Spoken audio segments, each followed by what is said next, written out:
Hello all, ഇന്ന് വളരെ എളുപ്പത്തിലൊരു ചെമ്മീൻ roast ഉണ്ടാക്കാം. അതിനായി കഴുകി വെച്ച ചെമ്മീനിലേക്ക് 1/2 ടേബിൾ സ്പൂൺ മുളക് പൊടി, 1/4 ടേബിൾ സ്പൂൺ മഞ്ഞൾപ്പൊടി, ആവശ്യത്തിന് ഉപ്പ്, അല്പം വിനാഗിരി എന്നിവ ചേർത്ത് മാരിനേറ്റ് ചെയ്തൊരു അരമണിക്കൂർ മാറ്റി വയ്ക്കാം.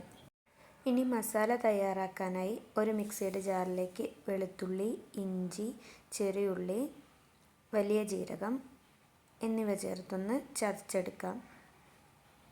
ഇനി ഒരു പാൻ ചൂടാക്കി അതിലേക്ക് വെളിച്ചെണ്ണ ഒഴിച്ചു കൊടുക്കാം. വെളിച്ചെണ്ണ ചൂടായതിനു ശേഷം മാരിനേറ്റ് ചെയ്ത് വെച്ച ചെമ്മീൻ ഓരോന്നായിട്ട് ഇട്ട് കൊടുക്കാം. ചെമ്മീൻ നന്നായിട്ട് മുരിച്ചെടുക്കേണ്ട ആവശ്യമില്ല. ഒരു 3-4 മിനിറ്റ് ഒന്ന് ഷാലോ ഫ്രൈ ചെയ്തെടുത്താൽ മതി. ചെമ്മീൻ ഇവിടെ ഏകദേശം കുക്കായിട്ടുണ്ട്. ഇത് നമുക്കിനി ഒരു പാത്രത്തിലേക്ക് മാറ്റി വയ്ക്കാം. ഇനി സെയിം എണ്ണയിലേക്ക് നമുക്ക് നേരത്തെ ചതച്ച് വെച്ച വെളുത്തുള്ളി, ഇഞ്ചി, ചെറിയുള്ളി, വലിയ ജീരകം എന്നിവ ഇട്ടൊന്ന് നന്നായിട്ട് വഴറ്റിയെടുക്കാം. ഇനി ഇതിലേക്ക് കുറച്ച് കറിവേപ്പില കൂടെ ഇട്ട് കൊടുക്കാം. കറിവേപ്പില ഇട്ടൊന്ന് നന്നായിട്ട് വഴറ്റിയെടുക്കാം. ഇനി 1/4 ടേബിൾ സ്പൂൺ മഞ്ഞൾപ്പൊടി, 1/2 ടേബിൾ സ്പൂൺ മുളക് പൊടി, 1 ടേബിൾ സ്പൂൺ മല്ലിപ്പൊടി, ആവശ്യത്തിന് ഉപ്പ് എന്നിവ ചേർത്ത് പച്ചമണം മാറുന്നവരെ ഒന്ന് നന്നായിട്ട് വഴറ്റിയെടുക്കാം. ഇതിൽ നമ്മൾ മറ്റ് മസാലകളൊന്നും ചേർക്കുന്നില്ല. ഇനി നമ്മളൊരു മീഡിയം സൈസുള്ള തക്കാളി ചെറുതായിട്ട് മുറിച്ച് അതും കൂടെ ഇട്ട് കൊടുക്കാം. ഇനി തക്കാളി വേവാനായിട്ട് നമുക്കൊന്ന് അടച്ചു വെച്ച് വേവിക്കാം. ഇപ്പോൾ തക്കാളി വെന്ത് വന്നിട്ടുണ്ട്. ഇനി ഇത് നന്നായിട്ടൊന്ന് ഉടച്ചെടുക്കാം.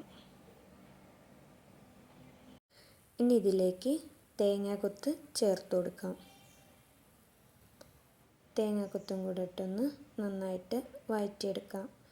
ഇനി നേരത്തെ പൊരിച്ച് മാറ്റി വെച്ച ചെമ്മീനും കൂടെ ഇട്ട് നന്നായിട്ടൊന്ന് മിക്സ് ചെയ്തെടുക്കാം.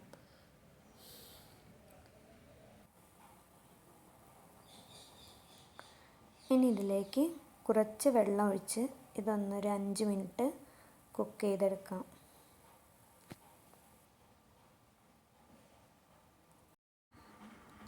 ഇതിലെ വെള്ളമൊക്കെ വറ്റി വന്നിട്ടുണ്ട്. ഇനി ഇതെല്ലാം കൂടെ ഒന്ന് വഴറ്റിയെടുക്കാം. ഇനി അവസാനമായിട്ട് ഇതിലേക്ക് 1/2 ടേബിൾ സ്പൂണ് കുരുമുളക് പൊടി, കുറച്ച് മല്ലിച്ചപ്പ് ചേർത്ത് നന്നായിട്ടൊന്ന് ഇളക്കിയെടുക്കാം. ചെമ്മീൻ റോസ്റ്റ് ഇവിടെ റെഡി ആയിട്ടുണ്ട്.